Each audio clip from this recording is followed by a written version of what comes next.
What's going on, guys? Here's another belt setup video. This is what a lot of people have asked for. This is on my Velocity Systems Jungle Kit. This is my ALICE stand-in. I use it periodically.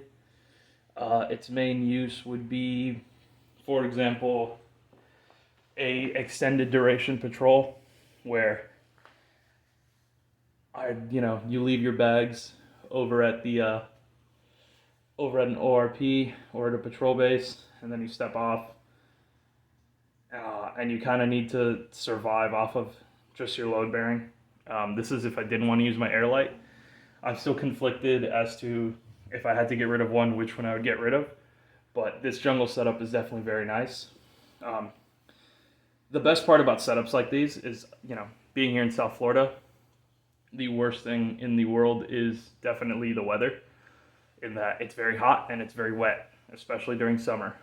So something like this keeps your torso mostly exposed. And I don't mean that obviously in a vulnerable way, but I mean that more in a, hey, you're not going to overheat as easily. You throw on, even if you threw this over a fishing shirt, it wouldn't be so bad. You threw it over something, something lightweight, even just a BDU top, or like a Cry Field shirt or something. It's definitely a lot better to wear it with something like this than with, a chest rig that kind of holds all that torso heat in. Even then, the air light isn't bad at that, but I know I've seen some dudes, someone rocking like an old school Eagle RV or something is definitely going to have a little bit of a hotter time, or plate carrier. And speaking of plate carriers, the cool thing I like about this setup is, if you notice here, we'll start with the shoulder straps. These shoulder straps are pretty thin. In a pinch, you could wear them over or under a plate carrier, like a slick plate carrier. I haven't really tried it yet, besides with one of my Tactical Tailor slicks, and that wasn't really field use. That was just kind of a, hey, it works. But if you needed to, you could plus this up with body armor, soft armor, plate carrier, etc. All right, so let's take a look. We'll just start with the harness, kind of the easiest part. Not really much to say. I have it hooked onto the pouches that it came up with. The cool thing about the jungle belt is that it comes with those loops for the pouches. But the only thing I can say is, instead of a name tape back here, I just have one of those little Matbach insect repellents. I'm sure you've seen these in the other videos. But it's just something, treat it with permethrin or off, or whatever DEET spray. And with that, you can it's just another barrier to keep bugs away. Although I try to every once in a while treat the entire thing with permethrin. So, like the other videos, we'll start from left to right. So, real quick, you can guess what these are. 3 triple magazine pouches. I try to put these loops on at least some of my mags. Old school trick. It still works. Somewhat controversial. Some people say, oh, you're going to drop your mags, or you're going to rip off your base plate. It hasn't happened to me yet, so I'm just going to continue doing what I'm doing until that does. One thing that these pouches have that's kind of cool is they have loops for bungee. So if I needed to cinch that down, I've got a little barrel cord lock there to cinch it down if it had something that, let's say, it didn't have 3 mags in it, or it only had like 1 mag in it, or loose stuff. It kind of works the same way, like all my, my Fight Light pouches or my MFP or stuff like that. Just a pouch that can take something that isn't solely magazines. So yeah, so first pouch on the left, triple mags, bullets pointing back, just like any of my other belt setups. Second pouch, same thing. OK Industry Sure Feeds, bungee on this one. And then we get to my first Canteen Pouch, and or GP pouch. I forget what they call them. I'm not going to hunt down the terms. I think these are the Canteen pouches. But in this one, I keep, 1 liter, again with the Katadyn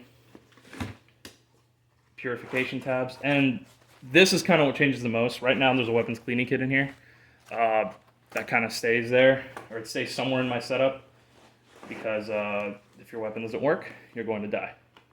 But sometimes I'll trade this out for a Vortex monocular, just depending on what I kind of want to carry that day.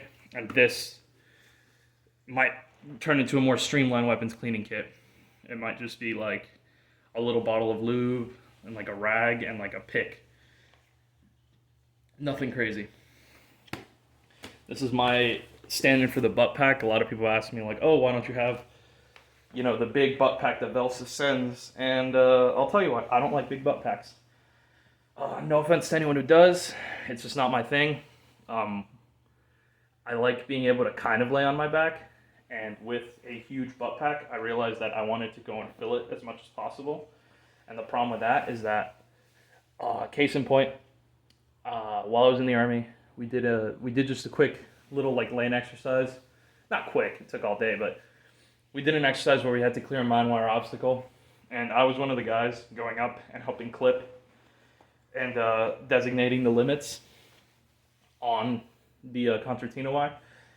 And I realized I needed to flip on my back quite a bit just to kind of get a good angle, because you know, you're wearing a helmet, you're wearing an IOTV, you know, you have your little breacher's kit all slung on you. And I realized that it's very hard to kind of like do the downward dog and look up with all that on. So I had to flip on my back if I wanted to keep cutting the C-wire and not start like kneeling down and making myself more vulnerable.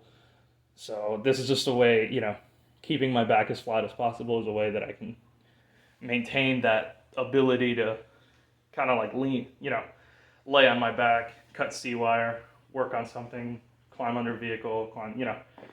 So yeah, so let's take a look at what's inside. This thing sucks to pack and repack. So I try to compartmentalize it. Right now, spare pair of socks, everyone knows this is important. Wool. I have 2 of these Magpul Decas that I'll get to in a sec. I have a Multicam tarp, and then 2 chem lights, one set up as a buzz saw and one not. So I'll pull the kit away and then we can see what's inside. All right, so this is what I keep in my little butt pack, GP, whatever it is. We'll start from left to right. 2 chem lights, one wrapped in a Ranger band with 550 cord.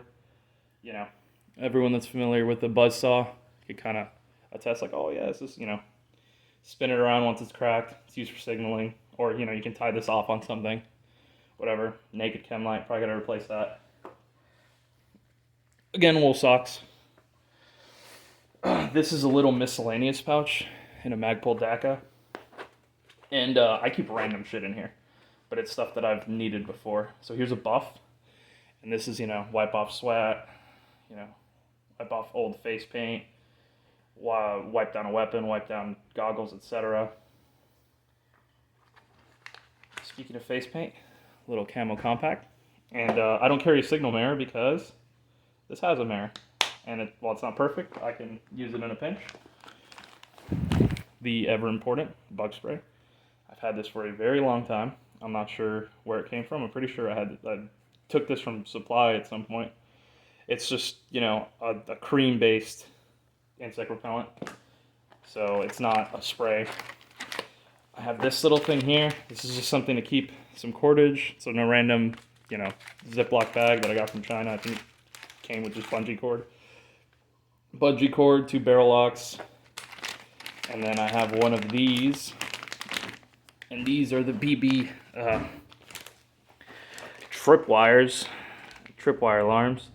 I pull it, but it's very loud, and my dogs are gonna bark, and it's gonna freak out my wife. But this is just a little, you can kind of like nail this to a tree.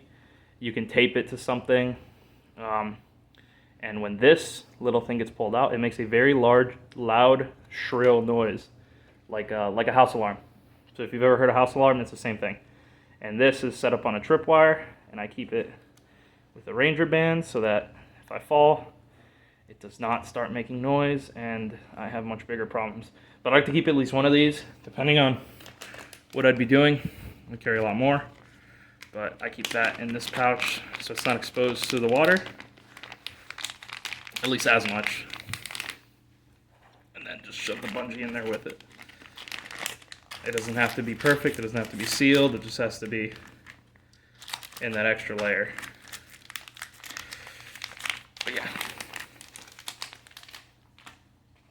what's next? Oh. I keep one of my extra headlamps in there.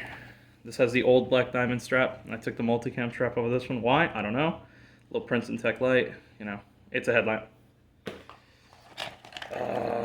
Extra little plastic carabiner if you ever needed one.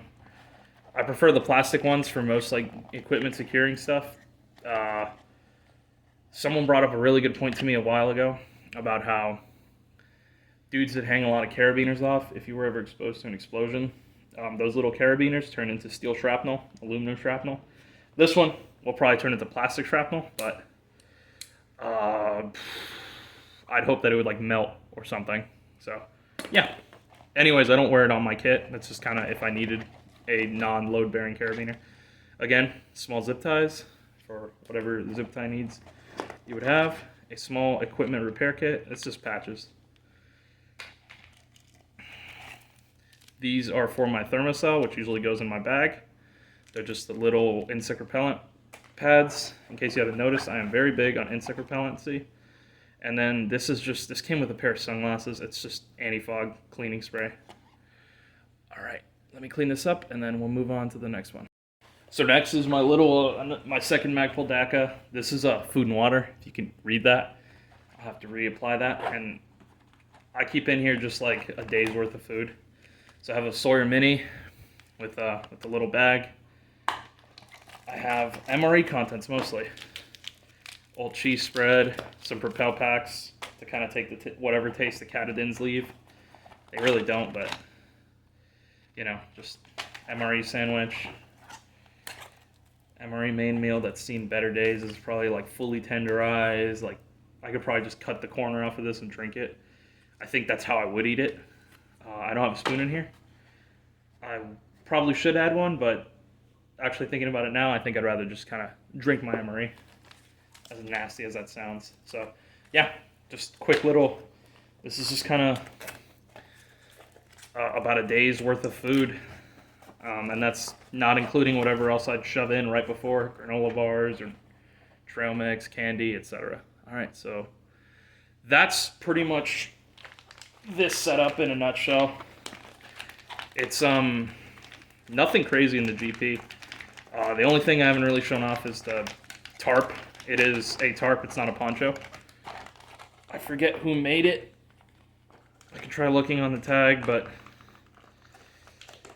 I know that the company doesn't exist anymore, or if they do, they don't exist under that name, because I tried Googling it when I bought the thing, and I couldn't find any source. But yeah, it's a big multicam tarp, it's got loops. I have it pre-tied with some 550, tied off, I needed to. It's waterproof. I don't know what else you want. Camouflage too, you know. But all right, we'll move on to the rest of the belt. All right, continuing on. So that was the GP butt pack, or mini butt pack, whatever you want to call it. Next to that, you'll notice I have a little red tape on this canteen pouch. It's because I have an IFAK insert in there. This is just a Ziploc bag. It's a stand-in until I get something a little bit more permanent. Maybe even another DACA. If they make one in red or orange, I'll do that. Again, another canteen, Catadin. Purification tabs. And yeah, that's kind of it for that pouch. Same as every other IFAK I have. It's the contents of a Circ 2.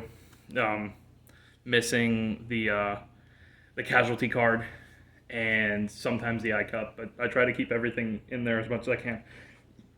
You'll notice I left a vertical molly slot here empty, and you guessed it, it's because I like to carry knives, or a knife, a fixed blade knife, on my belt. And since I don't have a handgun here, I try to put it in some of an analogous place. So that's why this is empty. You know, I might put a Winkler on there, might put, you know, a Randall or whatever fixed blade knife I'm feeling, but yeah, it goes right there. So that's empty. That's also why I don't like using the butt pack, so I can get that empty spot. In here, this is a magazine pouch, but it does not have a magazine in it. This is my throwables. So, you know, one of these, this is just a stand-in, a little IWA flashbang things. They don't make these anymore, or if they do, they don't make very many of them. And then just, you know, a lot of guys are familiar with these analogous smoke grenades. This is for throwables, whatever throwable I would have in there. If I had frag grenades, I keep one in there. I have this, so I keep it in there. But yeah, I have other throwables that I'm not going to show on camera, but those would also go in there. Actually, I prefer those. Nothing illegal or anything. It's just some, you know, I don't like advertising what I keep. I'm sure you understand the necessity of keeping an edge, and that's why. And last but not least, last mag pouch. 3 mags. I think I had some steel case in there from when I was training. Ooh, use the steel case, oh no. Yep. But yeah, so total of 9 mags, plus 1 in the gun. If I needed more, I have lightweight chest rigs that are just magazines. Yeah, so this is about as dedicated of a patrol pack or a patrol belt as I can get. It's my stand-in for the ALICE. Those of you who have followed me for a very long time might remember that I made something like this a few years ago, way before the jungle belt was popular. The jungle belt's been around for a while. If you didn't know that, it's been in the velsyst catalog for years. It's just, you know, people got these when the craze hit last year, 2020, or 2021 rather. But people started to pick these up, but before that, they were kind of always in stock. They've just always been prohibitively expensive. And the people who would have gotten a setup like this would have bought an ALICE. And the people who, you know, just a lot of people didn't buy these. But yeah, that's it on my jungle belt. Later on, I'll make an assault pack video, and I'll try and knock out a little bit more of whatever you guys want to see. I'm trying to push through the gear videos as best as I can. It's just, again, right now, swamped with work. Once about April timeframe hits around, I'll have much more outdoor content. But for now, you get carpet content. Take care.